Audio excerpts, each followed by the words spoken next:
I've stayed in dozens of Airbnbs over the years. Some were luxury apartments, others were tiny, cozy cottages in the middle of nowhere. I never thought twice about my safety beyond locking the door at night, but after what happened in Ireland, I will never trust another rental again. It started as a dream vacation. My wife and I, along with our 2 kids, had flown from New Zealand to Dublin, eager to explore the countryside. We booked a beautiful Airbnb outside the city, a charming 2-story house with exposed brick walls, a fireplace, and massive windows that overlooked rolling green hills. It was perfect. At least, that's what we thought. The host was friendly, a middle-aged man named Gareth. He handed us the keys, gave us a quick tour, and even recommended a few local pubs before heading out. Everything felt normal, until that first night. I was sitting on the couch, sipping whiskey, when my wife, Claire, turned to me and frowned. "Do you feel like we're being watched?" I laughed it off. "What, like ghosts?" She didn't smile. "No, seriously, I keep getting this weird feeling," I shrugged. "It's a new place, probably just feels unfamiliar." But as I lay in bed that night, I couldn't shake the feeling either. It wasn't paranoia, it was something deeper, a prickle at the back of my neck, the sense of unseen eyes. The next morning, while the kids were playing outside, I decided to check the house's Wi-Fi network. It was a habit of mine. Being in IT, I like to know what devices were connected, and that's when I saw it. A strange, unnamed device was on the network. I checked the IP address, and my stomach dropped. It was a camera, not just a camera, a live feed. I quickly scanned the house, following my instincts. Cameras had to be hidden in places where they had a good view. The smoke detector in the living room caught my eye. It was positioned directly above the couch, where we had been sitting the night before. My hands shook as I unscrewed it. Inside, nestled among the wiring, was a tiny black lens. My breath hitched. We had been watched, the entire time. Heart pounding, I hacked into the system. It wasn't hard. The camera had an unsecured connection, and within minutes, I was staring at recordings of us, my family, us changing, sleeping, talking. Then, I saw something that froze my blood. There were other videos, hundreds of them, other guests, families, couples, women alone. Every single person who had ever stayed here had been recorded. Some of the footage was from the bathroom. My stomach churned. I rushed to Claire, who was making breakfast, and whispered, "Pack the bags, now." She saw my face and didn't ask questions. As we loaded the car, Gareth pulled into the driveway, smiling. "You're leaving early?" I forced a smile, gripping my laptop tight. "Yeah, change of plans." His smile didn't falter, but his eyes, they knew. He knew that I had found his cameras. We drove straight to the police station. I handed over the footage, my hands still shaking. They took the report seriously. Gareth was arrested within days. The police later told me this wasn't his first offense. He had been renting out Airbnbs for years, installing cameras, selling the footage online. And the worst part? This was not an isolated incident. Over the years, more and more travelers have found cameras in alarm clocks, vents, even shampoo bottles. Some were live streaming, broadcasting guests to sick voyeurs. Others were hidden in places where they should never be. To this day, I wonder how many people have been recorded without ever knowing. Before we left Ireland, I smashed that smoke detector camera under my boot, but it didn't make me feel better, because for all the ones we found, how many more are still out there?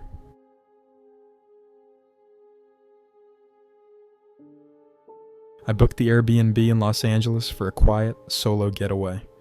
I'd just gotten out of a messy breakup, and I needed time alone. Time to clear my head. The listing was gorgeous.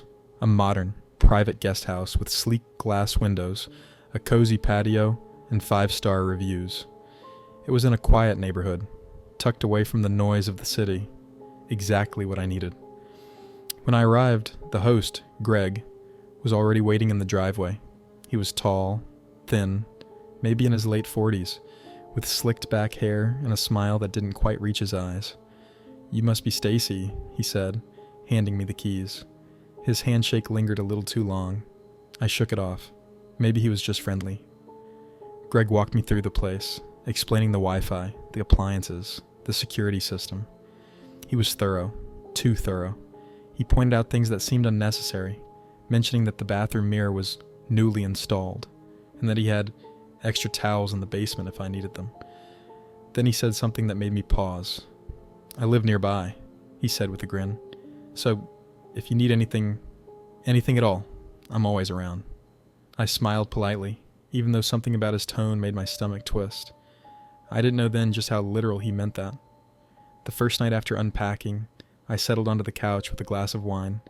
The guest house was beautiful, just like the pictures. But something felt off. I kept catching small movements in the corner of my eye, a shadow outside the window, a flicker by the hallway, but every time I turned, nothing was there. Then, around 10 p.m., I heard a noise from the kitchen, a soft click, like a door unlocking. I sat up, heart pounding. I had locked everything. I crept toward the kitchen, my bare feet silent against the floor. The back door was slightly open. I locked it, double-checking this time. Maybe I hadn't shut it all the way earlier? Maybe. I told myself it was nothing and went to bed, but I barely slept. I swear I heard footsteps outside my room, slow, deliberate, and then breathing. I told myself it was my imagination. It had to be. The second day. The next morning, I went to make coffee and nearly jumped out of my skin when I saw Greg standing outside the patio window, just standing there. He waved. I forced a smile and stepped outside. "Oh, morning," he said cheerfully. "I was just checking in. Everything good?" I nodded, suddenly very aware that I was in a tank top and shorts. He gestured to the house. "Mind if I come in? I just need to check something with the heater." I hesitated. "It's fine," I said. "Everything's working great." He smiled. "I'll just take a quick look. Won't be a bother." Before I could say anything else, he stepped inside.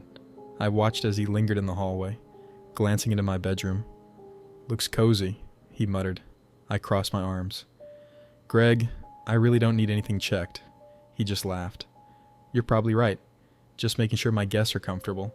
Then he left, but not before I noticed something weird. The basement door. It had a padlock on the outside. Why would a basement lock from the outside? The final night. That night, I locked everything. Windows, doors, even the closet. I got in bed, pulled the covers up, and stared at the ceiling. I needed to leave. Then, the sound of something moving. Inside the house. I shot up. A soft creak from the hallway. I grabbed my phone, trying to steady my breath. A shadow passed under the bedroom door. I had locked the front door. How was someone inside? I dialed 911, barely whispering into the phone. The operator kept me calm, told me to stay hidden. Then came the doorknob turning. Soft at first, then harder. Then silence. It felt like hours before I heard the sirens. The police arrived fast. When they entered the house, they found no one. But then they checked the basement, and Greg was there.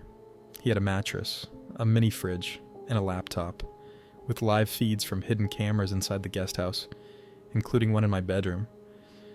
The police told me later that they found locks installed on the inside of my bedroom door, meaning he planned to lock me in. I don't know what would have happened if I hadn't called 911. I don't want to know. I left that night and never looked back. But sometimes, when I stay in a new place, I wake up in the middle of the night, certain that someone is watching me. The stranger in the house. Miami was supposed to be paradise. My wife, Emily, and I had been looking forward to this trip for months, a much-needed escape from work, stress, and the never-ending monotony of daily life. We found an Airbnb right on the beach, a small but beautiful one-bedroom house with ocean views, a private deck, and that kind of cozy charm you see in travel magazines. It was perfect, or at least, it seemed perfect. The first warning sign. We arrived in the late afternoon, just as the sun was beginning to dip into the horizon. The host, Mark, had left the key under a flower pot by the door, just like he said he would. The house was quaint, bright, airy. Everything smelled of salt and sunscreen, the way a beach house should, but the front door was already unlocked. I frowned, pushing it open. "Did you check in early?" Emily asked, raising an eyebrow. I shook my head. "Number." But maybe the cleaner left it open. That was the first red flag. I should have listened to my gut. Something felt off. The first day went as planned. We spent it lounging on the beach, sipping cocktails, letting the waves wash away the stress. By the time we got back to the rental, it was almost 10 p.m. We were sunburned, exhausted, ready to collapse into bed. Emily fished the key from her bag and reached for the handle, and froze. "Jake!" Her voice was a whisper. I followed her gaze. The front door was unlocked. Again, a cold shiver ran through me. "We locked it this morning," I said, my voice low. Emily didn't respond, just gripped my arm. I pushed the door open. The house was silent. The dim glow of the streetlights barely reached inside. I stepped in cautiously, scanning the living room. Everything looked normal. Nothing out of place. No signs of a break-in. Then my eyes drifted to the bathroom door. It was closed. I was sure we had left it open. Something wasn't right. The shower I swallowed. Every instinct telling me to get out, to leave, to run. Instead, I stepped forward, slowly. Emily hovered behind me, gripping my wrist so tight it hurt. I raised my hand and pressed it against the bathroom door.